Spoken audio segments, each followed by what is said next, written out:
Well, starting off the show this morning, we are talking about the Tower Theater, and we are joined here with Steve and Kara Urbina, and I believe you guys are with iTheater, correct? That's correct. Awesome. Yeah. So before we get into the Tower Theater and all the exciting things that are coming up and projects with it, tell us a little bit about iTheater itself. iTheater is a community theater based out of Weslaco. Here we've been around a couple of years. We actually took over from the Mid-Valley Civic Theater. Okay. That was based at the Tower Theater. The Tower Theater has been performing 49 straight years of community theater here in Weslaco. Wow, that's fantastic. And it is pretty, it's one of those places that, you know, that is located here that people know about. People know exactly where it is and what it's about. So I think it's great. Kind of the exciting things that are coming up to kind of benefit it and exciting things that are happening with it as well. So tell us a little bit about the history of Tower Theater itself. So the Tower Theater, it's right underneath Weslaco's old concrete tinaco. When you drive in Weslaco, you see it on Friday night, it's lit up. Yep. If the football team wins, or Weslaco East or High.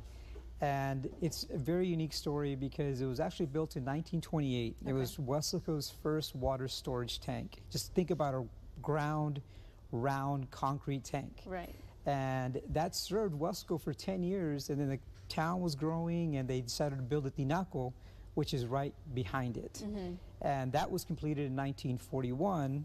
And when the tinaco was completed, that ground tower was, oh, you see it there on the video there, yeah, was actually just vacant. And the city started using it for storage. They cut some holes into it for doors.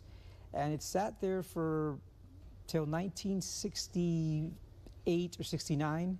That's when the Mid-Valley Civic Theater was founded. On April 2nd, 1970, the first show was held there. And we've been doing shows ever since. Wow, that's amazing. What an interesting spot to kind of hold or to have the theater as well. I mean, I never would have known that it would have started off as a storage kind of shed, if that really, it was kind of just this vacant spot. And now it houses so much art and kind of like this history behind it now with people's performances and different things. So that's really amazing. And so tell us about some of the things that are coming up with the Tower Theater. I know that you're working to restore it as well, seeing it as such a landmark itself to have here. Right, it is a Texas historical landmark, the Tinaco is, and this year, since it's our 50th year, in 2020, we will be applying for the actual tower, the tank itself, to be a Texas historical landmark. Wow. And we've had a lot of renovations this past year. The Weslaco EDC, Economic Development Corporation, and the City of Weslaco, and the businesses around Weslaco have invested a lot of time and effort and money into restoring it. We pulled up some carpet that was over like 30 years old. It was moldy. It got nice tile. And we've fixed the back area of the Tinaco. So when you see the Tinaco, we want to make that area into a community spot where the community can come and have a nice night under the tower and just have a good evening of theater and art and music. Wow, that's amazing. It sounds so fantastic. And so what does it mean to kind of be able to work on this project and to work within the Tower Theater?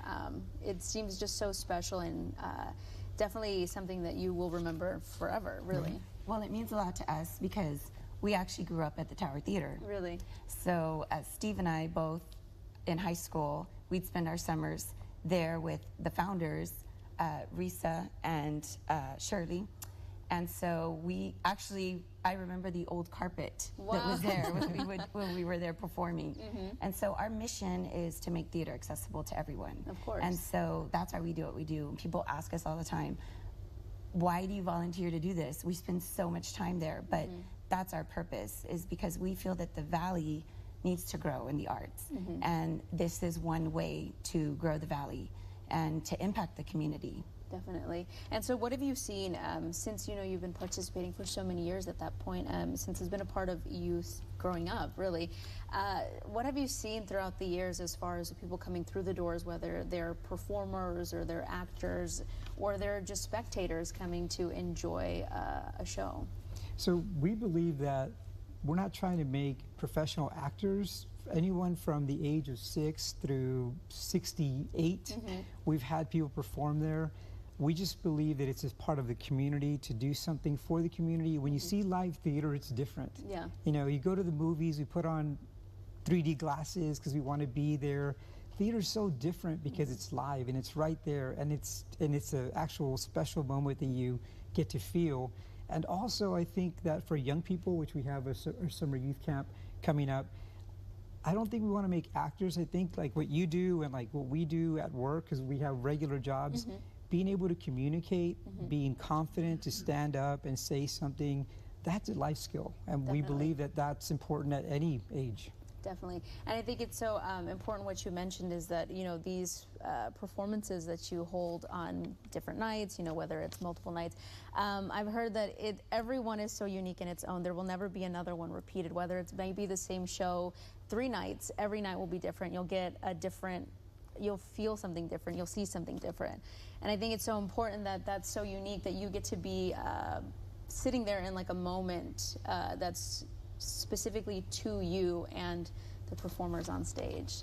That's exactly right. We couldn't have said it any better than that, Gabby. That's exactly right. It is a moment, and it's a moment you share, and you can't replicate it. We can record it, but it's not going to be the same. That's the beauty of theater as an art. Most definitely. So you guys have some exciting things coming up. I know we have them on the screen. You have the summer youth show coming up. I know you mentioned Shakespeare as well, which is great. When you think of theater, you know, you automatically always think of Shakespeare. So tell us a little bit about that. So we are happy to announce, actually this hasn't been out yet, we've been working with SCC here at the Mid-Valley campus and the city of Wesco. We are hosting a Shakespeare Festival on February 27th, 28th, and 29th. It's a leap year, so we get that extra year.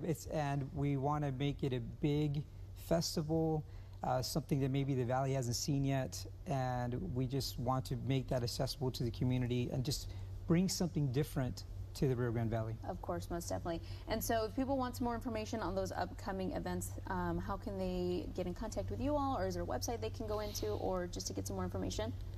Right. Okay, well, I'll say it. It's www.iloveit.live. So if see Kara's wearing an I Love It shirt, it's I Love I Theater, so that's why it's iloveit.live. I love it. No, I do. It's pretty clever. I like it a lot. So, so we have them on your screen right there, folks. We also have the number if you want to go ahead and give them a call to get any information, whether you want to sign up or you want to volunteer of any kind, or you just want to help out in any way or get some more information. Definitely go ahead and give them a call, visit their website, and see what's coming up, and be a part of the unique experiences over there happening at Tower Theater. I want to thank you both so much for coming in today. I greatly appreciate it. It's amazing, and it's going to be a great 50 years next year, so it'll be wonderful. Hopefully we'll be here. Yes, again, coming in. We will make sure. So thank you so much for coming in today. Thank you, Gabby.